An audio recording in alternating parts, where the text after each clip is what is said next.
Indonesia contains about 18,000 islands. We were flying to the most unique of those islands, Bali. Our first stop was Denpasar, the capital of Bali. At 8 degrees south of the equator, Bali has a fairly even climate year-round with an average temperature of 85 degrees Fahrenheit with an average humidity of about 85%. Bali is unique partly because its people are primarily Hindu in a country that's mainly Muslim. We left the airport for Kuta Beach, a famous surfing spot. Our first resort was the Bintang Bali, located directly on the beach. We walked into an expansive lobby flanked by giant silk umbrellas and guardian statues, the largest being the eagle god Garuda, the national symbol of Indonesia.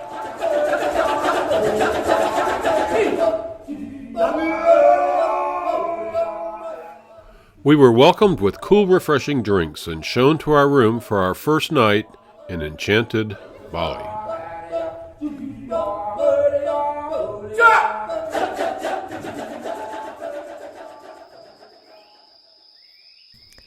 In the morning, the view from our room included a lush tropical garden.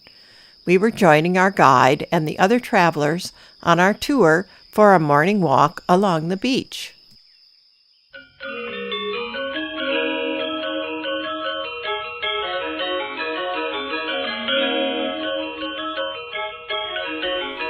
The sun was just coming up as we strolled the paved path that hugs the seashore there.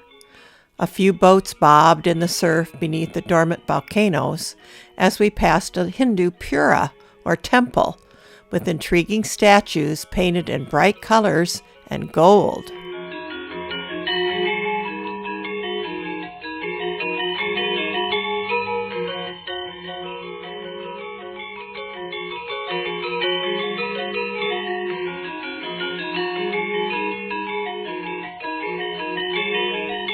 Our walk took us past Balinese boats resting on the sand.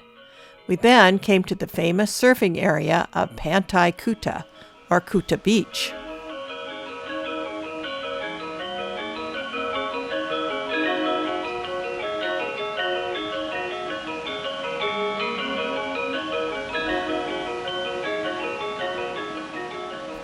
We were on the Indian Ocean. North of us lay the continent of Asia, while south was Australia. We did have a destination this morning. It was to go shopping in the nearby market area called Centro. We walked on through the enormous Kuta Beach Gate.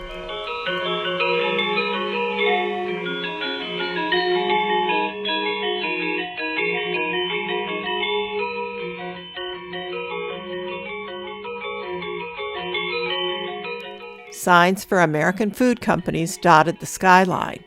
We headed for the familiar green sign of Starbucks.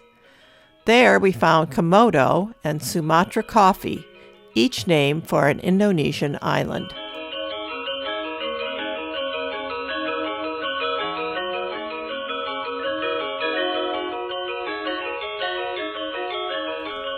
On to Batik Keris, a famous Indonesian vendor that specializes in its wonderful printed batik fabric, wood carvings, and souvenirs.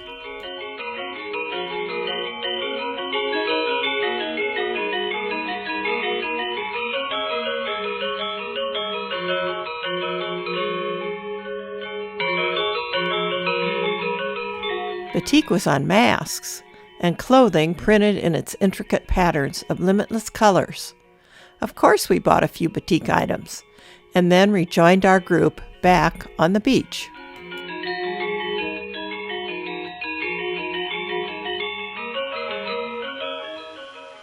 There were more people out enjoying the morning, some reflected on the beach in the morning sun. Our resort was located around the point. Once again, we passed by the Kuta Beach sign and the colorful boats. Kuta is the area in Bali where in 2002, near popular nightclubs, a violent Islamist group detonated 3 bombs. Tourism in Bali suffered for a long time afterward. Beach vendors were out, located near another beautiful gate. They were selling jewelry and seashells to people walking along the paved path.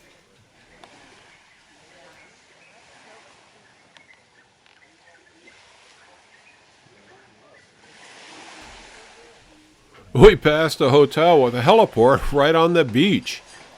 It was very near our resort, where two young men had just put up umbrellas out front.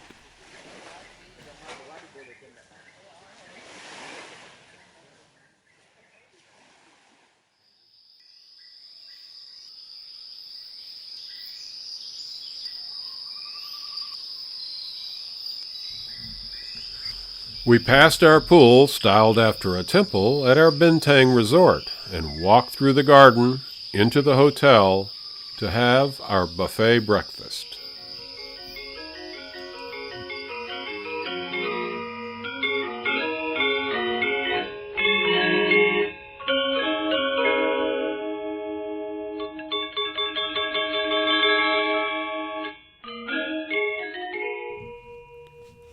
We checked out of the resort, passed through the giant lobby, and joined our group and our wonderful guide, Jumana, to board our bus and continue our tour. So no local guide here because I grew up here. I know this island. I will be glad to share about Bali, about our belief, our faith, and our people with you.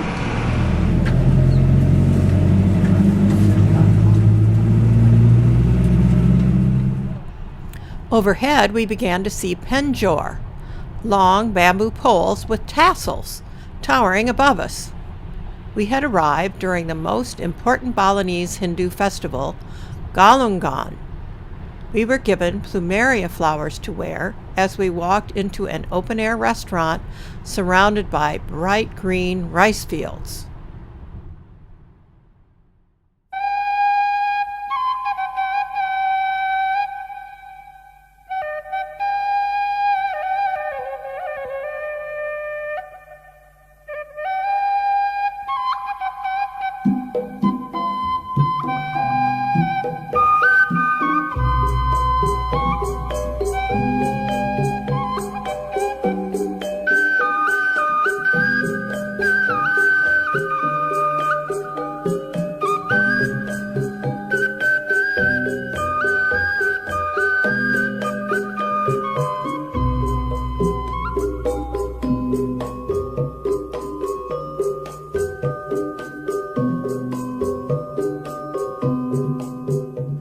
The Galungan Festival lasts 10 days when it's believed the spirits of the ancestors visit the earth. It ends when the ancestors return to their own realm. On the 10 days of Galungan, the people honor the creator of the universe and the ancient victory of Dharma, or good, over Ad-Dharma, evil. Balinese families traditionally take time off to visit relatives or enjoy family outings. Ceremonies and prayers take place at family shrines and at temples all over the island. We drove under the penjor to arrive at a town decorated for the festival. There was a penjor and its small offering that sit at the bottom of the long bamboo poles. We were in for a real treat at a Balinese dance school. We used to work together as a tour guide, and now we concern more in maintains the culture and the tradition of Balinese. And he and his wife established this dancing school. If you like to learn Balinese dancing, we should tell them agam to stand as a Balinese dancer. If you will like to be stand as dancer, you do like this. Stand normally like this, normal. But stand as dancer up, open up your elbow. Should be like this. They are going to make that part of the expression like that, okay? So they are going to make very strong expression by the face. And afterward, we can make up them like that, make more smile, and look more really colorful face. Now look at it, guys, like that. Now look, it's like that. Not turun, it's like that. Turun. Look at up and down. Look at up and down.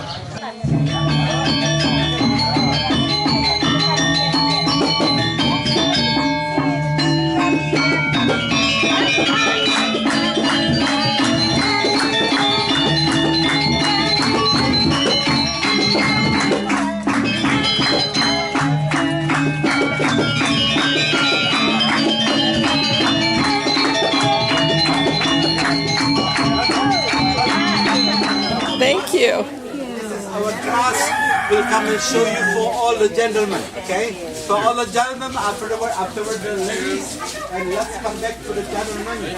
The second part for you to change your hand, even though your feet for the gentlemen should be crossing position with both sides. Yeah. Apa? Siap. Mulai. Ya. 1, 2, 3, 4, 5, 6, 7, go. 1, 2, 4. 1, 2, 3, 4. 1, 2, 3, 4. 9, 9,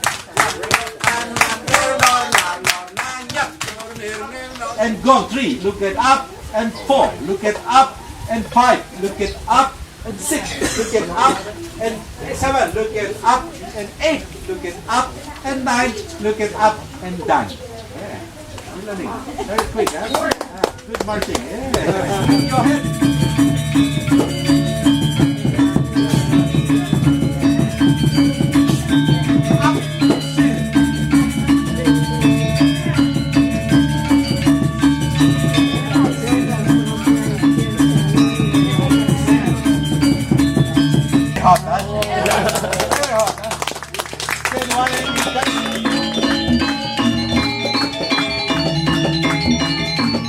A Balinese gamelan band accompanied the dancers. 8 musicians played drums, gongs, xylophone, and unique instruments hit with hammers or mallets. 1, 2, 3, 4, 5, 6, 7, go. 1, 2, 3, 5, 6, 7, go. Ready, go.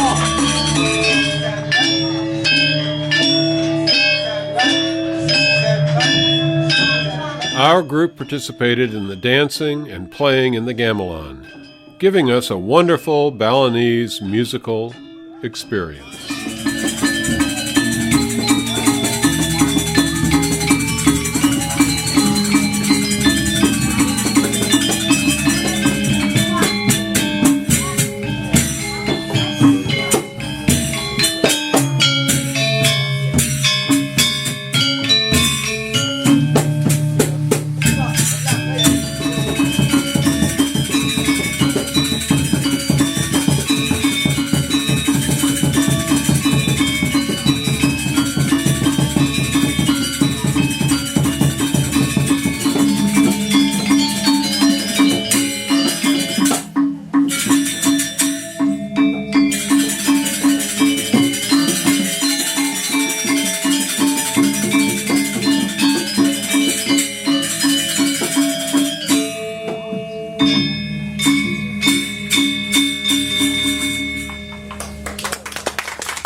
We had dinner at an exotic retreat.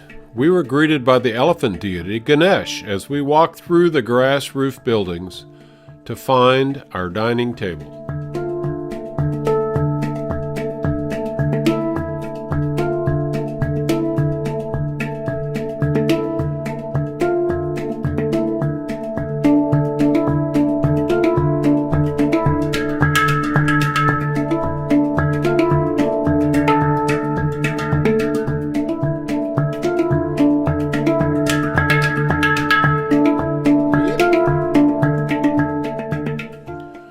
had soursop fruit for dessert, for many of us for the first time.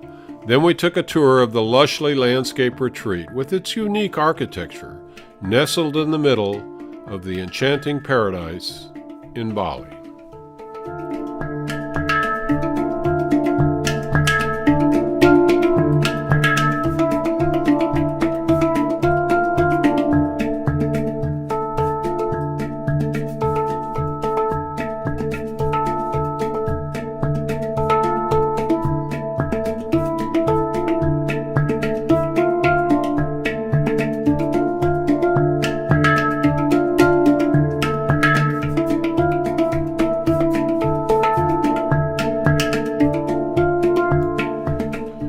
We passed the kitchen as we were leaving.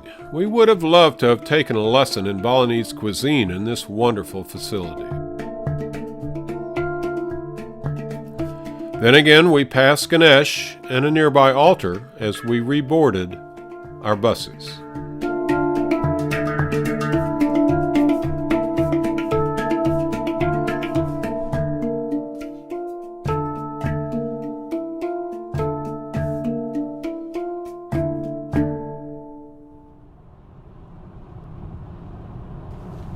We were on our way to possibly the most famous town in Bali as we passed under a huge statue of Rama, the hero of an ancient epic poem.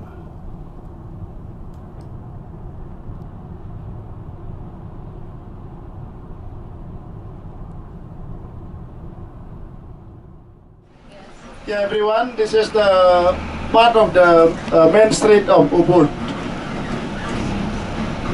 So to walk from the hotel here about, I can make 15 minutes.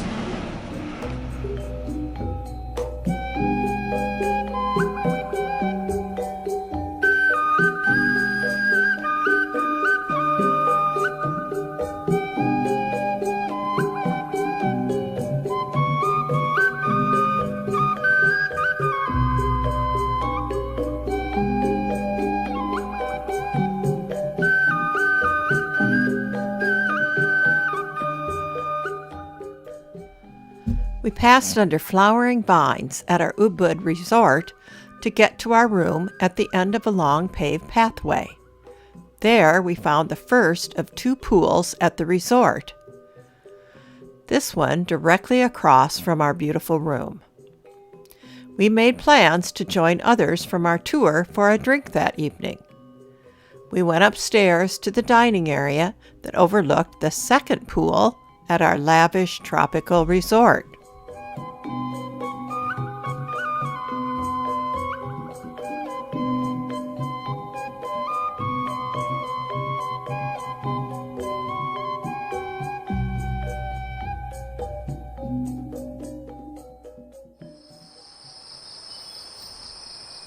The next morning, we again walked past our nearby pool and went up to the same dining area for our buffet breakfast with our group.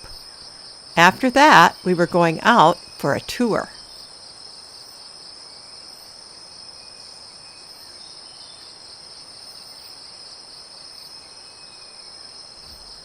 Just outside our hotel was a group with a creature made from 2 kids showing only their 4 legs.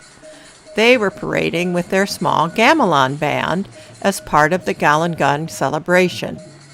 The creature was Barong, a divine protector who takes the form of a mythical beast.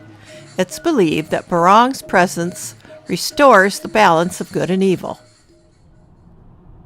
So they just came back from the spring where they purified the sacred effigies of the temple, and then now they are going back to the temple to put the sacred effigy in the temple after purification. We took about a 45-minute drive up to the north. We headed for a huge volcano next to a giant caldera now filled with fresh water, forming Lake Batur, about 215 feet deep. We went for a quick photo stop at a restaurant overlooking the area. It was cooler up here. We were at about 5,000 feet above sea level.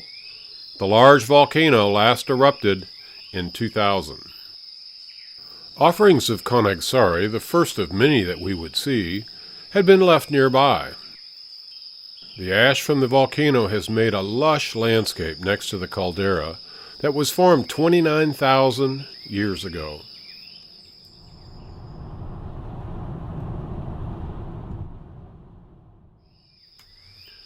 We drove down to the lake, a UNESCO Global Geopark. There we put on orange life vests in preparation for a boat ride on the lake. We were going to a village located next to the water. The village is the home of the Aga people. They're notable for the eccentric treatment of their dead. The bodies are placed on the ground, simply covered with cloth and bamboo canopies, and left to decompose. The influence of a nearby tree is said to remove the putrid smell of the corpses.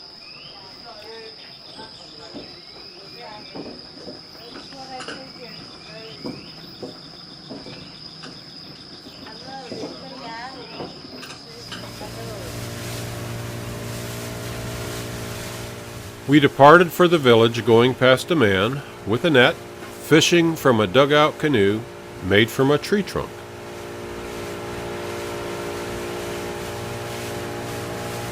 The village is also notable not only for this pre-Hindu burial practice, but also for its ancient temples and pagoda.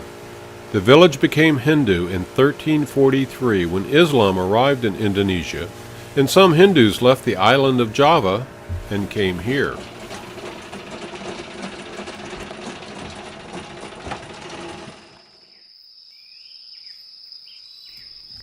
We walked into the village, where Jumana talked to a villager requesting that we tour his home.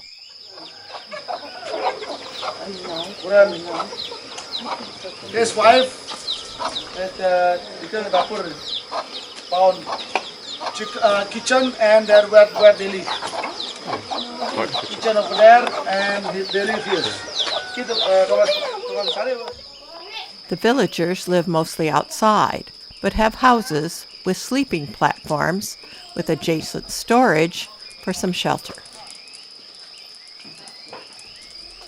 The kitchen was in a small shed with a metal fire dome for cooking.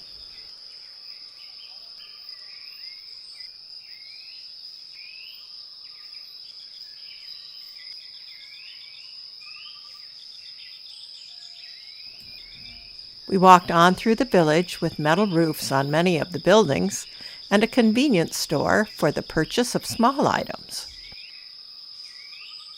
The villagers, who are used to tourists, were friendly and readily posed for our pictures. The homes were surrounded by religious buildings, including a temple with a stairway flanked by a pair of naga, the mythical serpent deity. The village and the religious areas were intertwined, revealing it as a compound where Hinduism is an integral part of its cultural life. The compound included open pavilions, the largest for village gatherings and ceremonies. Jumana signaled that we were going up the hill above the compound to see its layout. There were numerous buildings, some ancient from the beginnings of the village. More were added through the generations. The extraordinary buildings had roofs made of fibers or grass. Small shrines dotted the area, and elaborate gates, including guardian deities, adorned them. We didn't enter the religious part of the compound, as we were there only as tourists, not for any religious purpose. We walked up to a pathway across the back of the village. Mount Batur, now inactive, loomed at us across the old caldera. It was dormant today, but reminded us that its former eruptions have provided the area with its rich soil. A marvelous, if precarious, setting for this ancient village in its dreamlike setting. There was a woman with her hand out at an ornate gate. We gave her some money for a photo, wanting to make it an exchange. She was one of very few beggars we encountered in Bali. We felt completely privileged to be in Bali, watching the villagers as they went about their lives in this exquisite tropical place.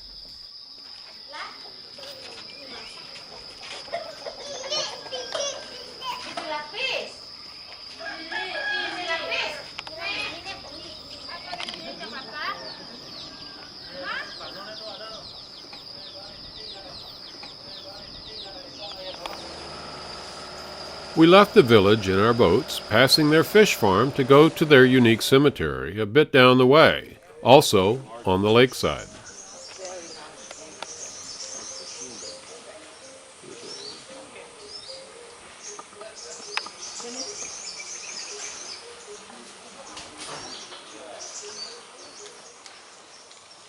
Those remains of the offerings. So whatever we give, in our belief, whatever we give to the body, the dead body, and we do not take away. We leave it here because we believe that is for the souls of the body in the next world.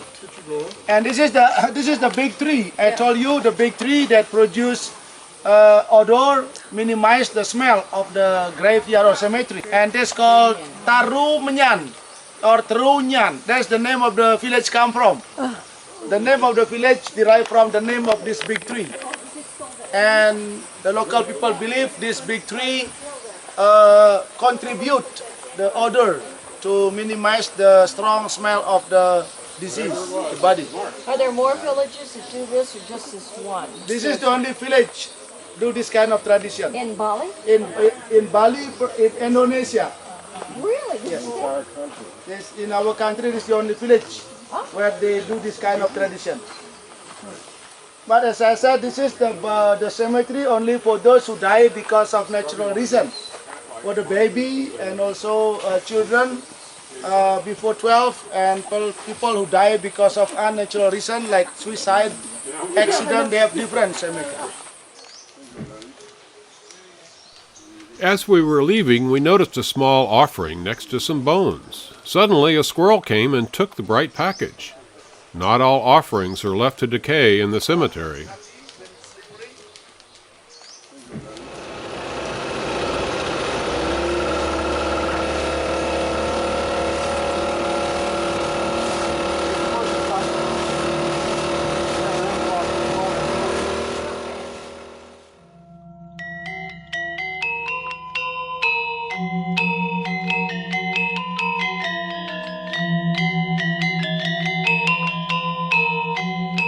A lovely young man greeted us and directed us to the facilities when we stopped to have some lunch.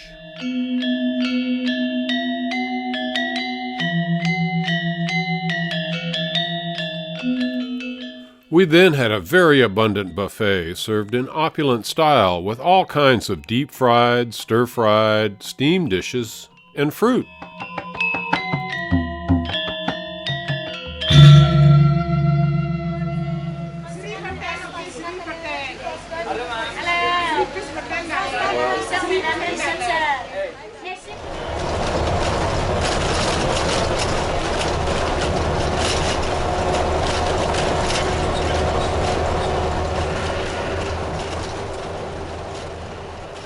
We drove back toward Ubud and stopped for a cup of coffee along the way.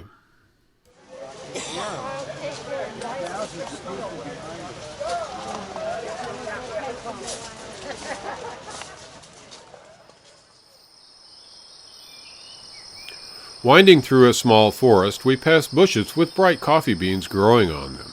Then we came up to a demonstration cage. Inside was a civet cat. Usually wild, civets have been captured so their droppings can be collected. At one time, someone had discovered that wild civet ate coffee beans. They must have unquestionably wanted a cup of coffee, as they washed the droppings, roasted the beans, and ground them to brew. Now that's really needing a cup of coffee. Today it's become a business, with cats fed in cages and the resulting coffee beans offered for sale. Here's the cat. This is the coffee from the cat. This is the regular coffee. What makes it male and what makes it female? Thank you. What does make male and female? So the coffee we saw just now in one bean, that is one pair. Half and half. When they roast, when they mill it, and half, so become one pair as a bean. This is what we call female, when it is half and half. And when the seed only one, not half and half, like this is called male. So the male is better than the female. So you get the smell after roasting.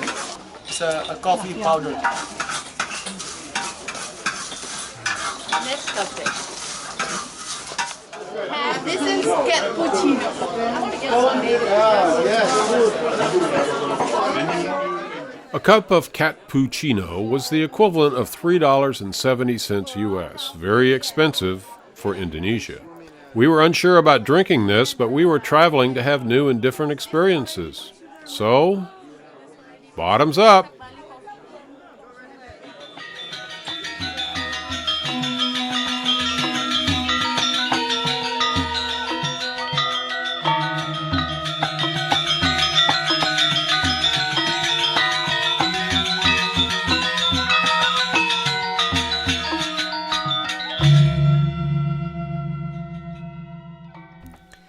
After our stimulating cup of coffee, we were dropped off outside of Ubud to take a walk through the countryside back to town. Bali really is an enchanting place. The rice fields were lush and beautiful on this overcast afternoon.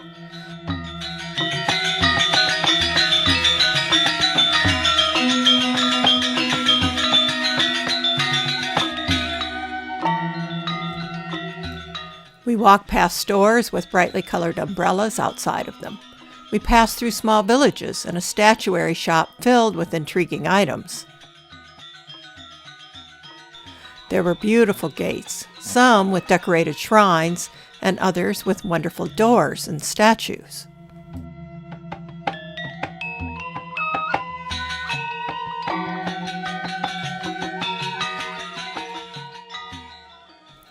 Then we came to the Kapuhan Ridge Walk. It was amazing to walk in Bali in the soft breeze through the tall grass.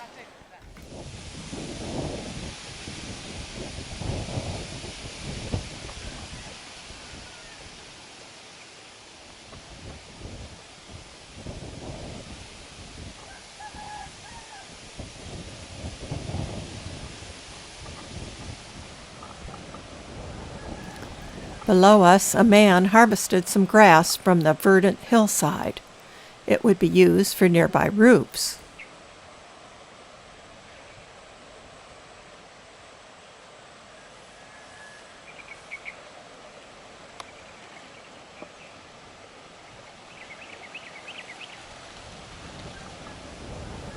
Finally, we came to the outskirts of Ubud. At the end of the walk was a magnificent deity and moss-covered temple complex.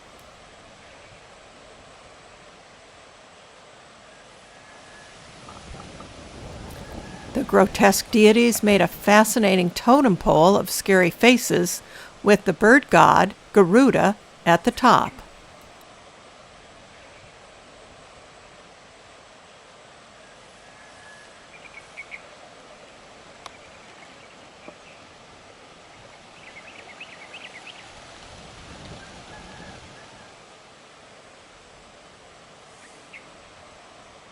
Next to the temple was a stream that flowed under tropical vines. We carried on with our walk into Ubud, where our bus would meet us to take us back to our resort.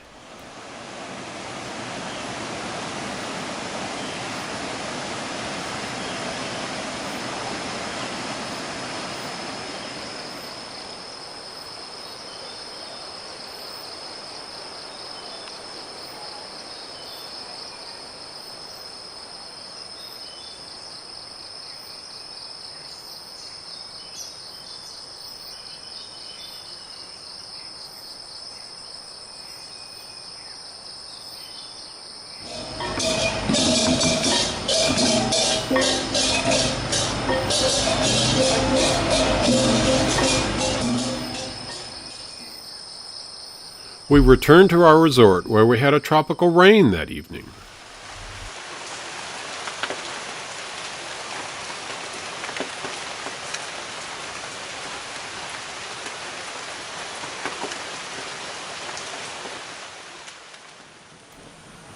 Our nearby pool had a new view the next morning as we passed our room to go down the pathway to the lobby.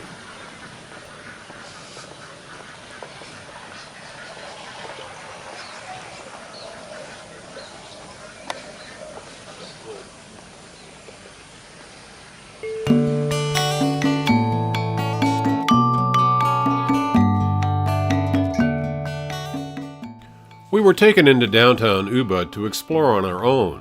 First, we went to the royal palace located in the center of town. The royal family no longer rules but are large landowners in Bali.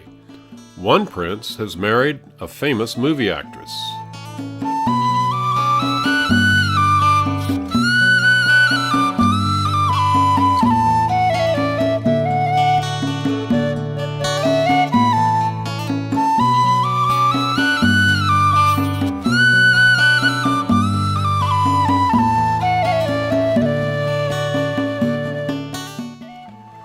The palace grounds are laden with temples, gates, altars, and raised platforms. The decoration is abundant and striking. The grounds are actually a garden where everywhere you turn there were more fascinating scenes.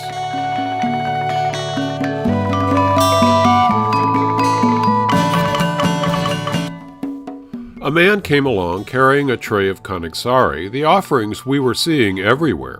He went through his ritual, lighting the incense and saying a prayer before going to leave a fragrant offering at another altar on these fabulous palace grounds.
We'd left the royal palace to go shopping. We'd promised our daughter Erin that we'd buy her some of the world-famous Balinese silver. We were hunting for a jewelry store. There was an abundance of shops with all kinds of clothing and souvenirs. We entered one. No silver bracelets, but look at those great gold earrings. Something for Mom.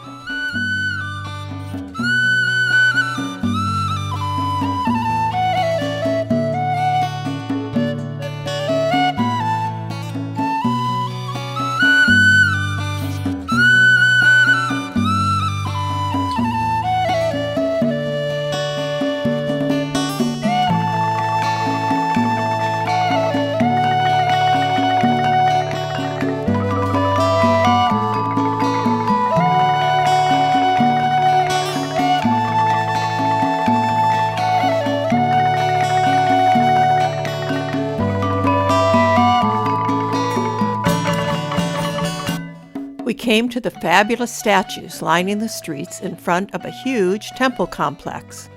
Is that Rama? Barong? Was that Garuda? We were trying to learn all the names. That's definitely a Naga, and beside it, a Komodo dragon that's named for the Indonesian island where it's found.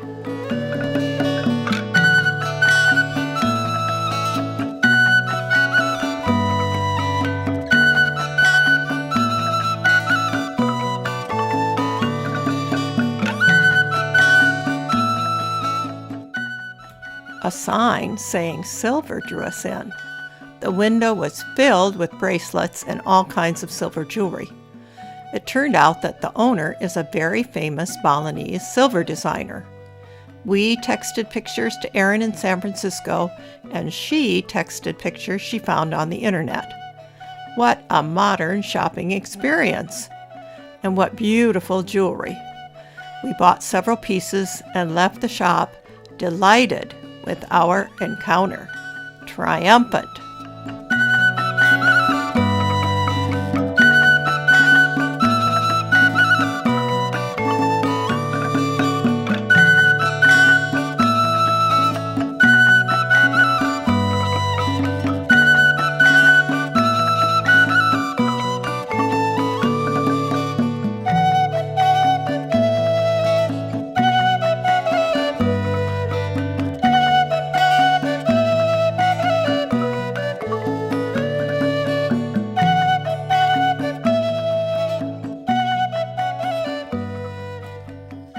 hostess took us to a table for lunch in the famous Dirty Duck Diner, another garden filled with lotus blossom ponds and rice paddies. We passed the kitchen and gave each other victory signs, and then we tucked into some yummy spring rolls.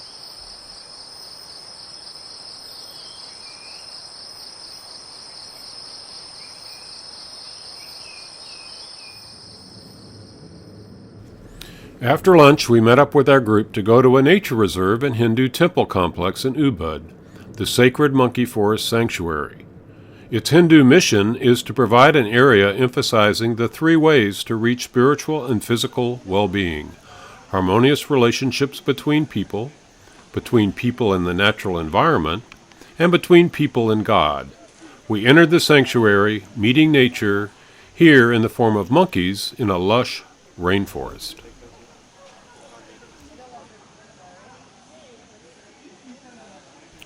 Is there anything more fascinating than a monkey? These have lost their fear of humans who feed them bananas that are offered for sale in the sanctuary. The monkeys often reach out for food but generally ignore people they believe don't have any. In 2011, the count was 605 macaques. In the 27-acre sanctuary, there are 5 different troops of monkeys in the various areas of the forest.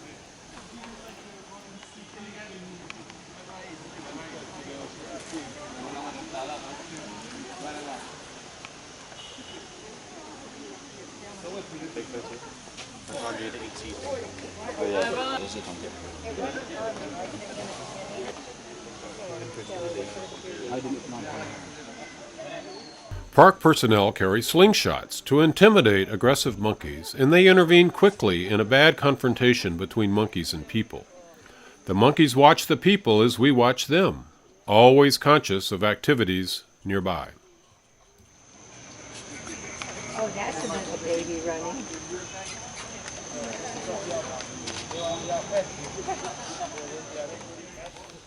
Going down a staircase made of 2 giant Naga serpents, there were 2 large macaques.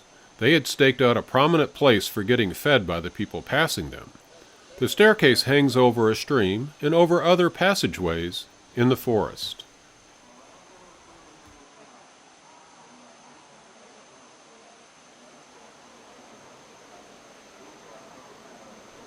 Sure enough, we witnessed a wily monkey in action.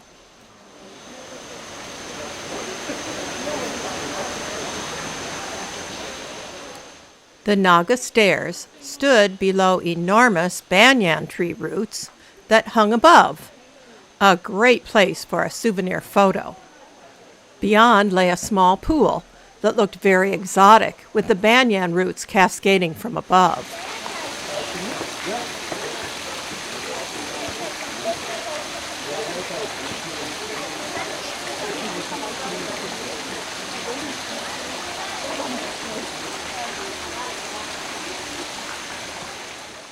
The monkeys, the roots, the statues, which were scattered all around the forest, made the entire experience unforgettable.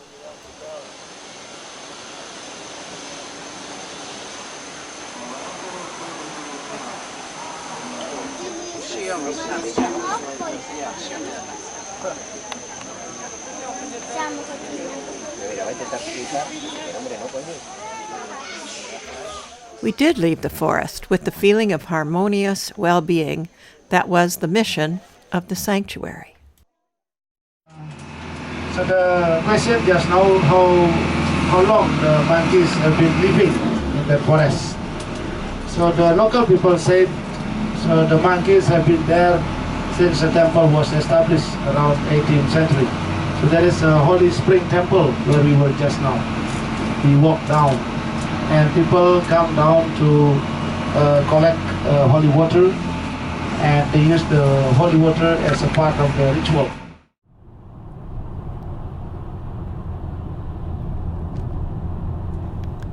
We left the sanctuary in Ubud and drove out of town aiming for a small village.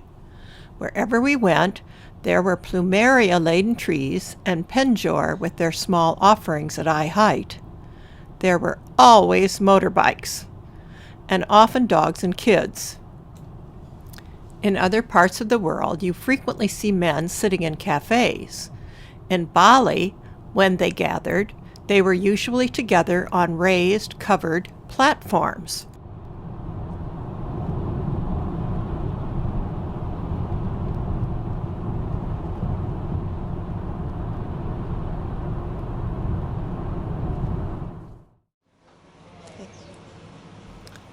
We arrived at the home of a famous local puppet master, Ba Pak Daweg. He greeted us at the door of his family compound that had been set up for us to view his Balinese Puppet Show. So we say greeting, you still remember? Swastiastu. So here's the puppeteer and as well as the puppet maker. He is 67 years old and then and for children and wife also here and two daughters, two sons. So I've been working as a puppeteer since about 40 years ago. 40 years ago. And I passed down the skill from my parent, from my father. Now, so I'm the 6th generation of this family as a puppeteer. We went into the area of his family compound brightly decorated for Galungan.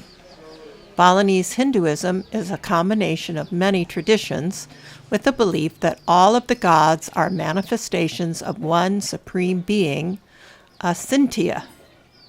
Balinese Hindus believe that there are 4 proper goals of life: Dharma, pursuit of moral and ethical living; Artha, pursuit of wealth and creative activity; Kama, pursuit of joy and love; and Moksha, pursuit of self-knowledge and liberation. All are reflected in every aspect of Balinese life.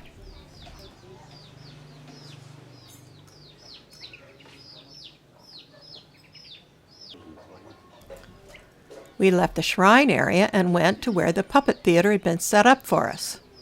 An oval tree of life sat in front of several beautifully handmade puppets created by this lovely Balinese family.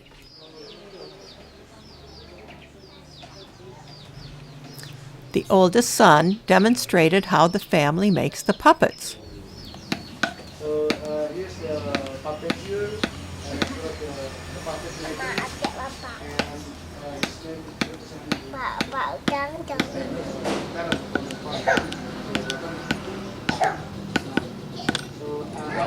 Wayang, show us. Wayang sa ganyan caranya. Oh, from the plane, it was plain and then attached with the figure already drawn, and then they draw it and then carve it. See? So this is the first and the second and then the last. I see. So they had to paint it. Yeah, and then they paint it. Yeah. They use bamboo to frame it. As dusk approached, we went over to see the puppet show. Jumana showed us the wooden mallet that's held by the toes. It strikes a box as part of the distinctive sound of the show. The family's younger son would play the gender wayang to accompany his father during the performance.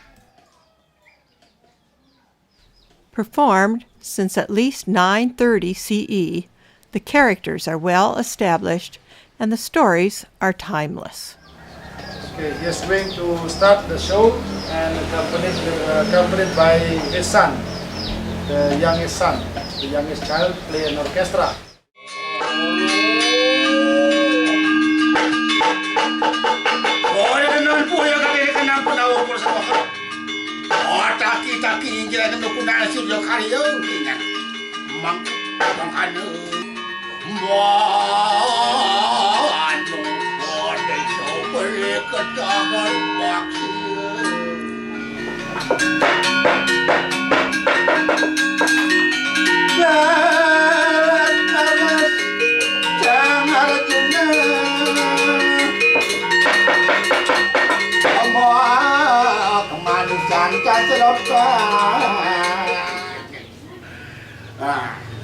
Banyak saja kita, banyak saja misi, banyak saja menciri makan itu. Putih putih. Amalan. Ini kakak akan ngigel dan dia pangkin awak. Banyak bunga. Pemakan itu seperti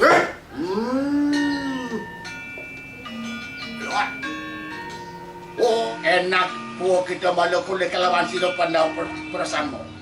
Wata kawaduan tu bersama tanurah kita masuk pelajar ingat itu tanurah. Riayat iki lama kada situ. Aduh kakanda kalian dengan pemahaman. Ni mula saja asiti bakiri kesayangan hidup apa nak salah. Aduh dah ayo lagi ring.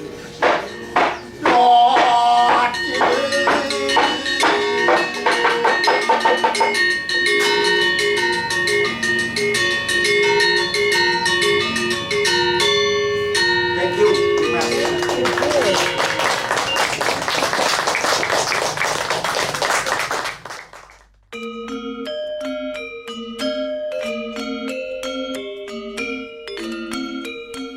Dinner that night was at Cafe Wayan. It was made famous because Elizabeth Gilbert, author of Eat, Pray, Love, wrote her memoir while sitting in this cafe. As a result, it's on many lists of must-see places in Ubud. We were shown to our table where we chose an Indonesian sampler including satay, sautéed coconut, and grape leaf wrapped meat. Ice cream with green honey-soaked pancakes was our dessert.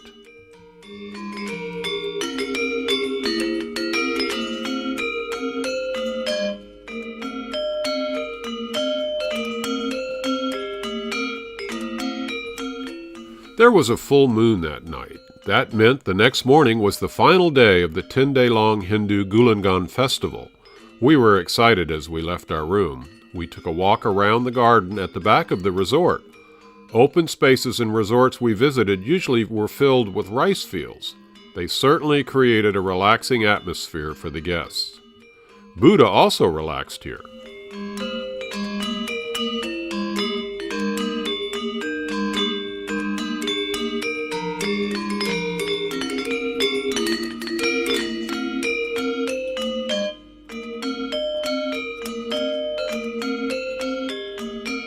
There was a retaining wall that contained a carving of the story of Rama. Also beautifully carved doors to special guest suites and shops. We joined our group in the lobby looking forward to our very exciting day.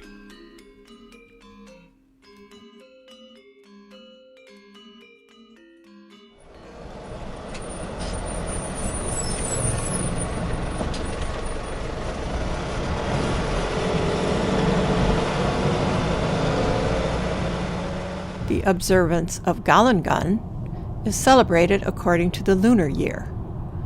The spirits of deceased relatives return to visit their former homes, and the current inhabitants have a responsibility to be hospitable through prayers and offerings. The most obvious sign of the celebrations are the penjar, the bamboo poles with offerings resting below. They hang gaily on the side of the road.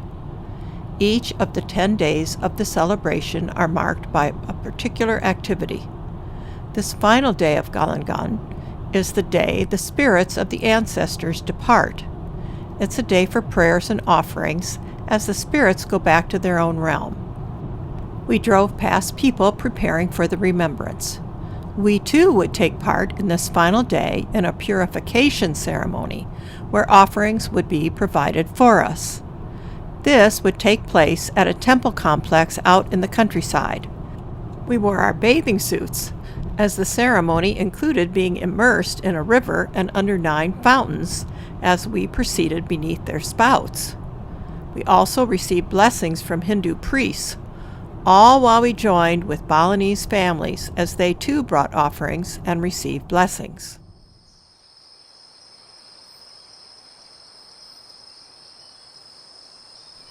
Down a hill and then a series of stairways, we met our local helper for the exciting events.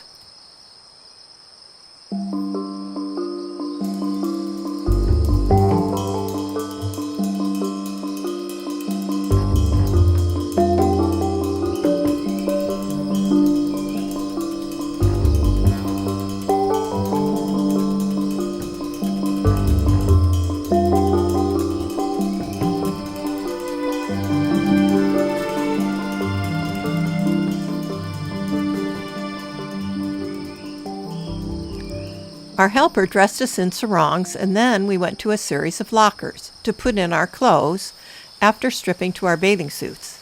It was very early in the morning, but warm and humid at the purification site. Silk umbrellas sheltered the yellow altar, sitting in front of 9 spouts. A great place for a photo of our group prior to being purified.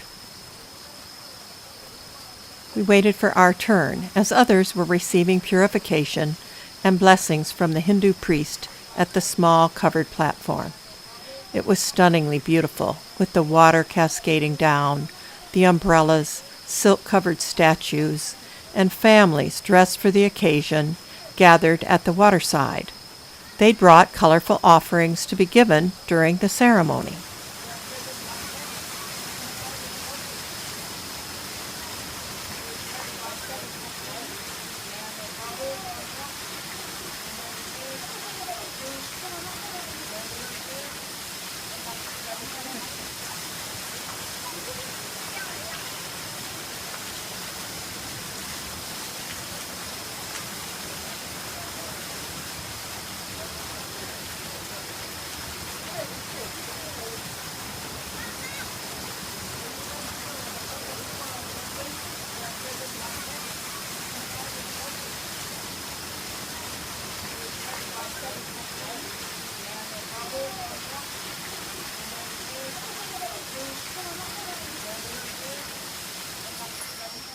Boys played in the river, and a man bathed under a spout, while Jumana and the helper laid out our offerings of flowers, brought for us to the purification. Another helper sprinkled holy water on a family, while a priest rang a bell and said prayers.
We handed our cameras to the helper, and he kindly took pictures of us during this purification ceremony.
After our purification, we received holy water, and then we watched as locals went under the 9 spouts in this beautiful temple complex.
He is like the chief of the priest, a temple priest.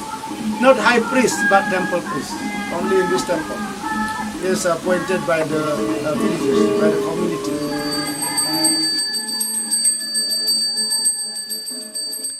We went to the Pura, or temple, for a second blessing. We were a little familiar with the ceremony this time, and dutifully held the flowers that were given to us, and once again put the petals on our heads.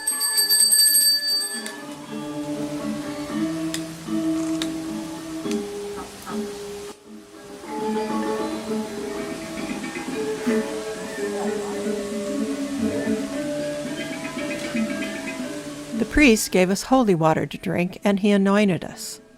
Then we were given rice to press to our foreheads, a sign that we'd been purified. You know how sometimes you're transported by an event? This was one of those times, when one felt completely at peace in an exquisite place, overcome by the amazing experience of being in Bali.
Okay, we may stop here for 10 minutes to give you a chance to take a picture.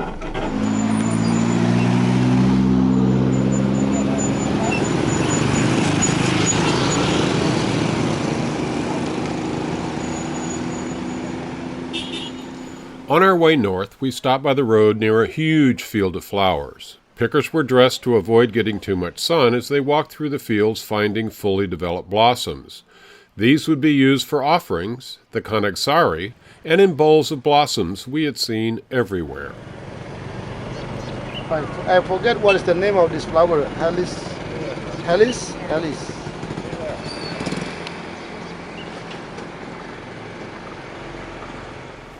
Bali is one of the most productive agricultural areas on Earth. We saw rice, soybeans, corn, and peppers growing.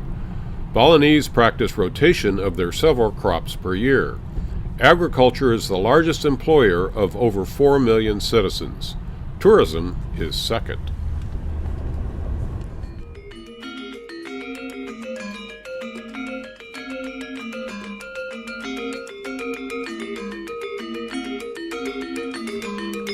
At a roadside fruit stand, we encountered jackfruit, bright green and huge, with sweet yellow segments inside.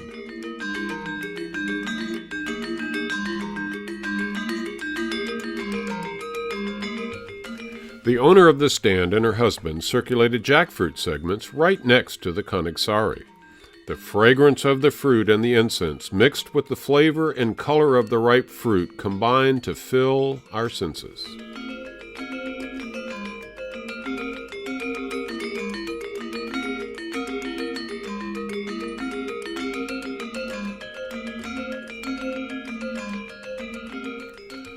There were mangosteen, purple, sweet, and mature, to add to the flavors of Bali we tasted along the road going north.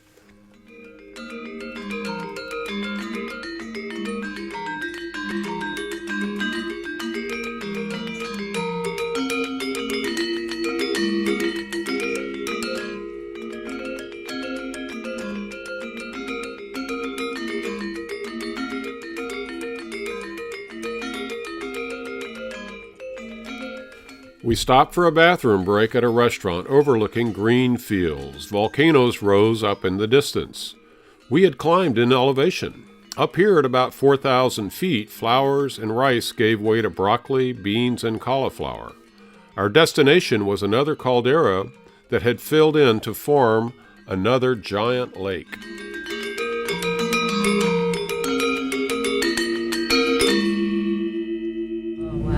Bratan, so the name of the lake.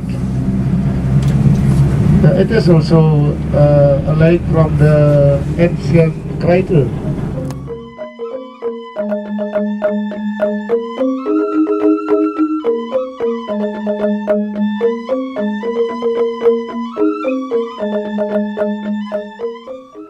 We walked into the temple complex at Lake Breton, built in 1633 and dedicated to Ida Batara Dewi Ulun Danu, goddess of the lake. The ancient complex is filled with superb and highly decorated platforms and shrines.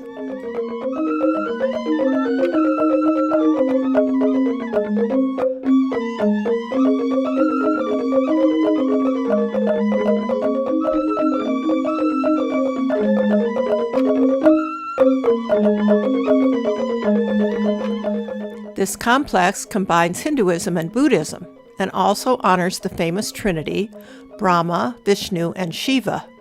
There's a very prominent, slightly leaning stupa with niches containing meditating Buddhas fronted by guardian deities. The statues were all wrapped in yellow silk, decorated for the celebration of Galungan.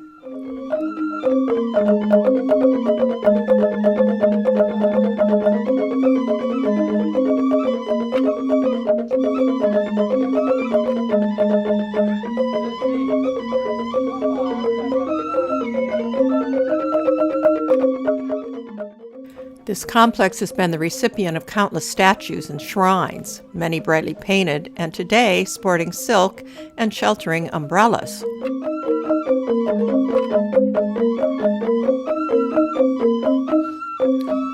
It contains perhaps the most photographed pagoda and certainly one of the iconic images in Bali.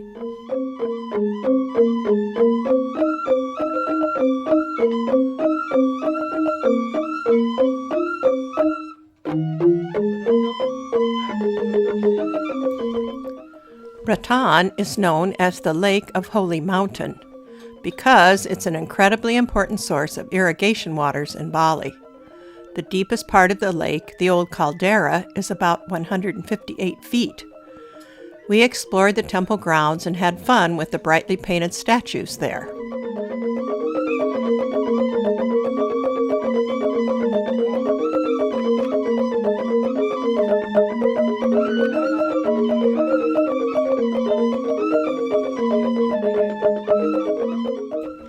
Across the street from the temple complex, we had lunch in a room filled with Frank Lloyd Wright designed furniture.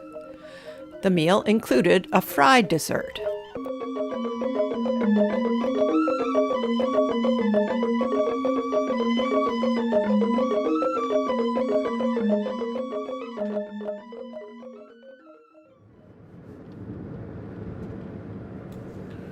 We descended on a switchback road through the lush green rainforest at the northern end of the island.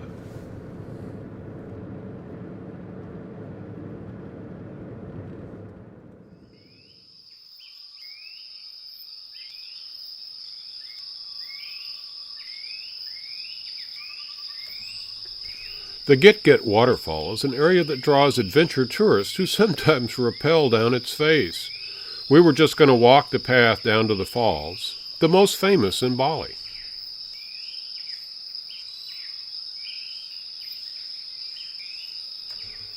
Along the path there was a drying platform containing both freshly picked cloves and those that had already dried on a mat-covered platform.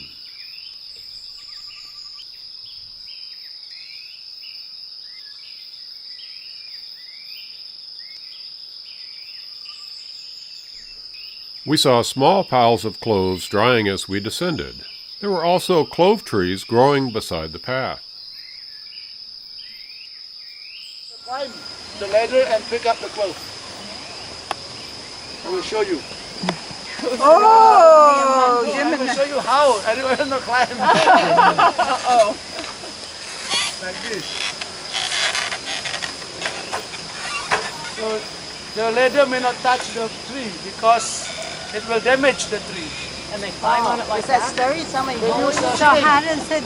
Use string to support, to construct the ladder. And one inside go to the tree and one on both sides. So the ladder stays like this. So just climb it. Okay, Karen, this is how to pick the clove. Thank you.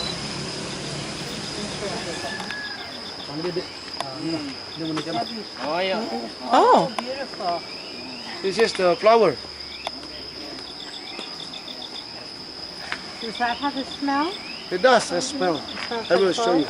Yeah, you have to scratch it a bit and then you smell it. In addition to cloves, there were nutmeg trees. During the Age of Exploration, Indonesia, part of the East Indies, became known as the Spice Islands.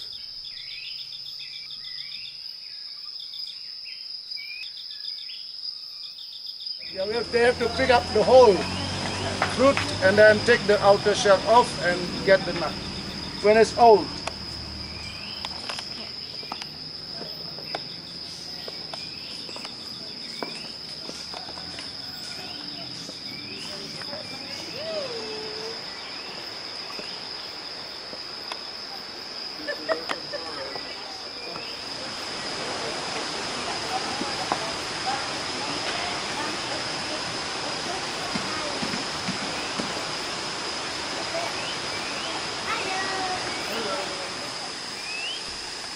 there were carved gates that flanked the entry to the falls. Green rainforest surrounded us and gave a cool and beautiful atmosphere as we walked toward the 200-foot cascade. A small temple sat on our left as we came to the magnificent sheltered cliff where there are huge rocks and a small pond with very clear and cold water with a swift current. a perfect place for a swim.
We waited for our bus to take us to Lovina and its black sand beach, the result of volcanic action in the region.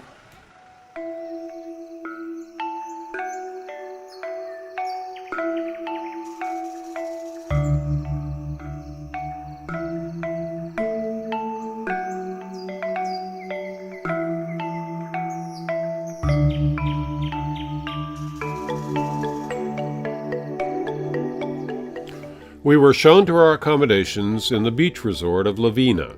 We had a spacious room with a small patio.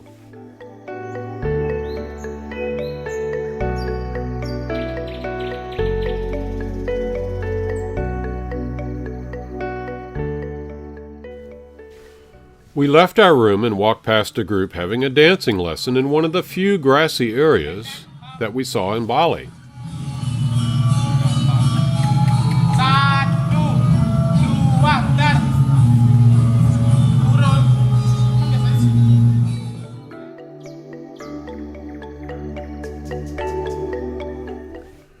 We found the black sand beach. Fishermen were returning from the sea and diners were out enjoying the resort at sunset. We met up with some of our group for a glass of wine, some dinner, and to watch the sun go down over the Bali Sea.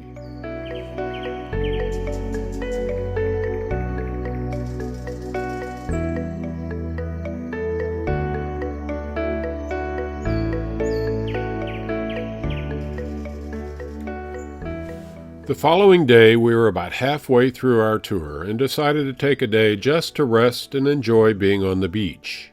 We noticed others were taking a morning yoga lesson as we went down to breakfast.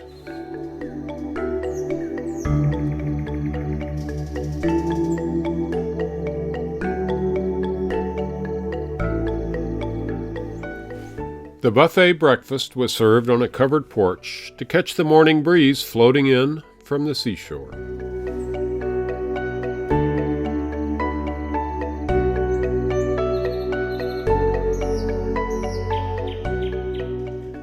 I had booked a package called the Half-Day Pleasure at the spa. It included a body scrub with black sand, a facial, a pedicure, and a spa bath in a bamboo enclosure with a stone tub filled with herbs and flowers.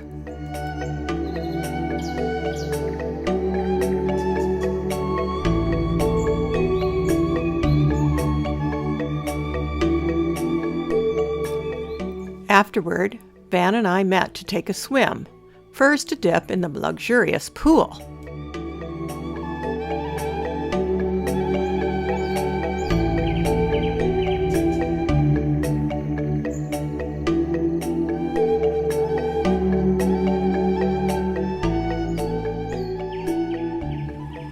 then down to the sea where we looked out on a plastic playground located offshore.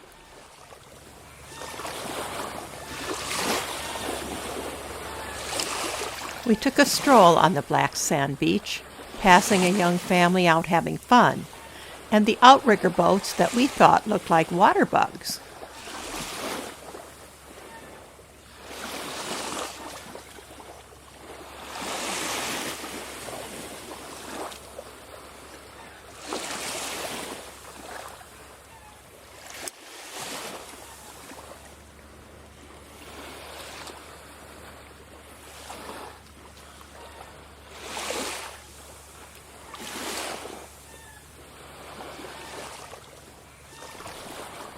We washed the black sand from our feet, and later we joined some of the group at the beach cafe, once again for a spectacular sunset in enchanted Bali.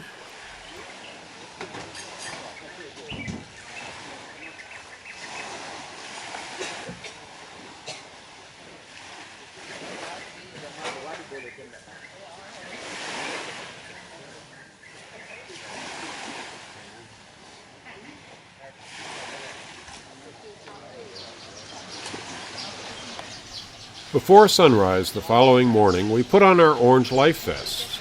Linda and I split up, each in our own outrigger boat, for an exciting dolphin adventure.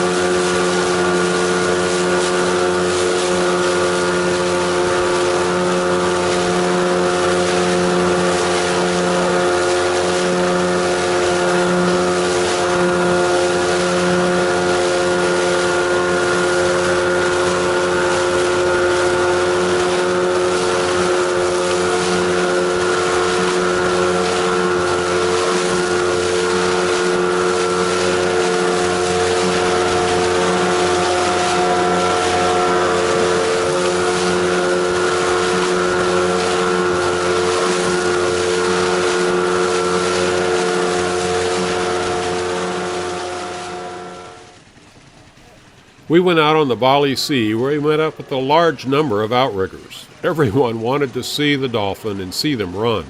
We searched the sparkling water, trying to spot a pod in the dawn light. This is a big tourist attraction in Livina, and there were lots of boats.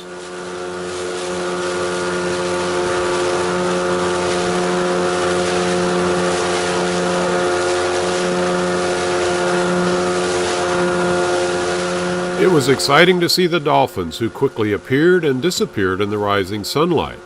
The large flotilla of outriggers sped along on the chase.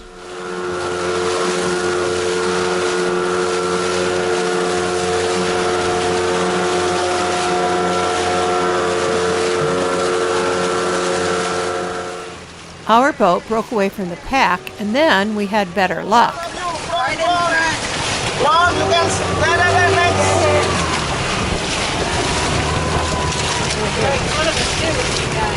All of them right there. Whoa. There are so many over there. Next. Next,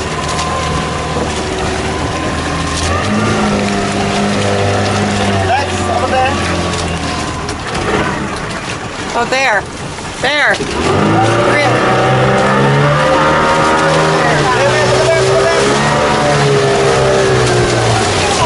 Yeah, we are lucky. Oh my God, look at that. So many. It's like 100,000. I know, guys. Just running.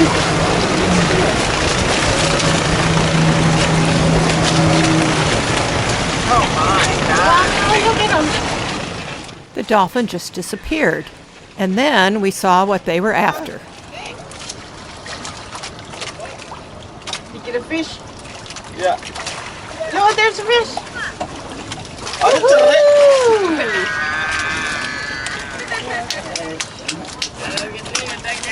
Good fish. Something for lunch. So silver and shiny. There, look at that. Down here.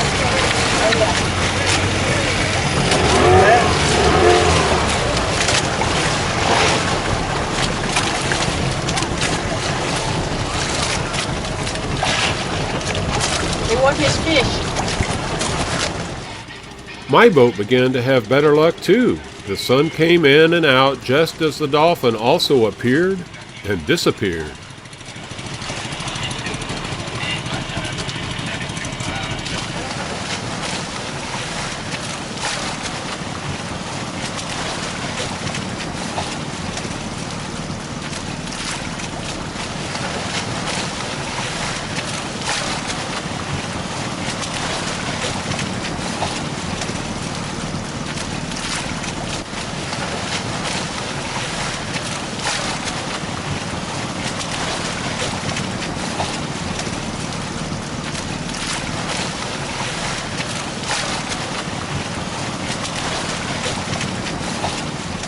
We had brought several cameras, including one that was waterproof.